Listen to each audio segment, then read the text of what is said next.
Weather Service in Phoenix has issued a flash flood warning for Maricopa County in south central Arizona until 11:15 p.m. Mountain Standard Time. At 8:14 p.m. Mountain Standard Time, Doppler radar and automated rain gauges indicated thunderstorms producing heavy rain across the warned area. Up to 1 inch of rain has fallen.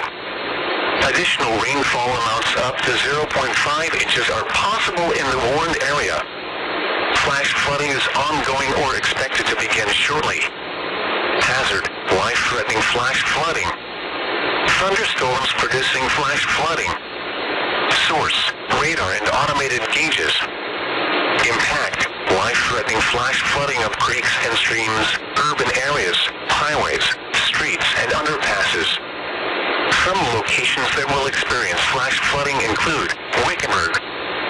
This includes the following streams and drainages: Cassandra Wash, Harper Wash, Cemetery Wash, Monarch Wash, San Domingo Wash, Hacienda River, Flying East Wash, Souls Wash, and Martinez Wash. Turn around. Don't drown when encountering flooded roads. Most of flood deaths occur in vehicles.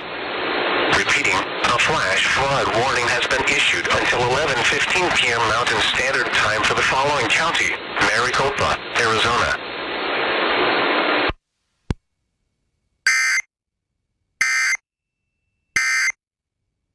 I could redirect towards